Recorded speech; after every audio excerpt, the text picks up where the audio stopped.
গ্রামের একটি ঐতিহ্যময় কৃষি ফসল হচ্ছে পান। পানের গুণাবলী বলে শেষ করা যাবে না।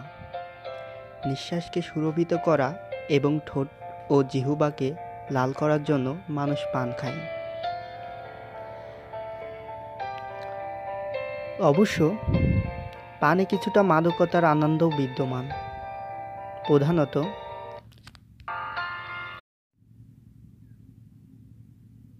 উপসাগরীয় অঞ্চলের দেশসমূহ, দক্ষিণ পূর্ব এশিয়া ও প্রশান্ত মহাসাগরীয় অঞ্চলের মানুষ পান খায়। কেবল স্বভাবতই নয়, বাংলাদেশের ঐতিহ্যগতভাবে সামাজিক রীতি, ভদ্রতা এবং আচার আচরণের অংশ হিসেবেই পানের ব্যবহার চলে আসছে। অতীতে বাংলাদেশের সকল অঞ্চলেই পান চাষ করা হতো, তবে পান উৎপাদনের ক্ষেত্রে দিনাজপুর, রংপুর, মেদিনীপুর, চট্টগ্রাম ইত্যাদি জেলা ছিল বিখ্যাত।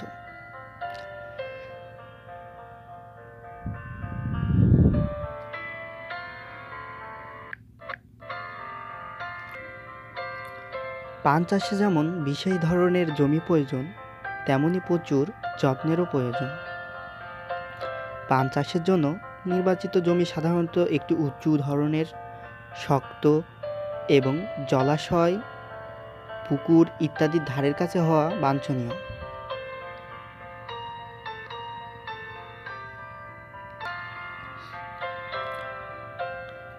পানের বরজ তৈরির জন্য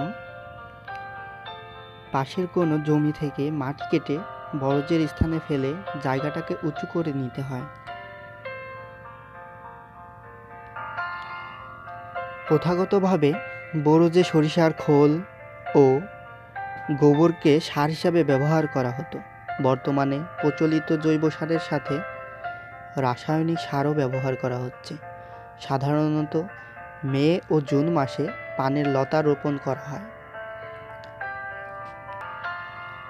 মাঝখানে 2 ফুট দূরত্ব রেখে চারাগুলো সমান্তরাল লাইনে রোপণ করা হয় এবং পরে বাঁশের শলা বা কারবারি পুঁতে তার সাথে পানের লতাগুলো জড়িয়ে দেওয়া হয়।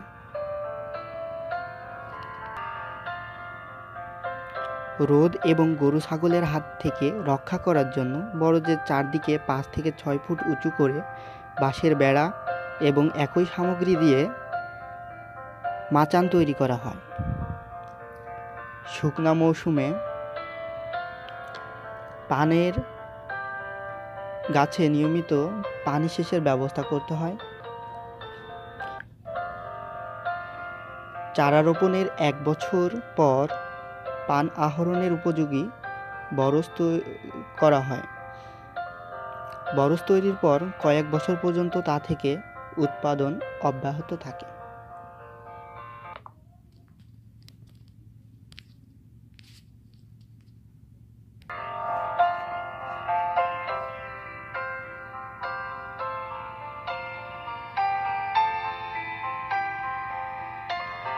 এভাবেই সুন্দর সুষ্ঠু একটা বরজ প্রাপ্তি ঘটে।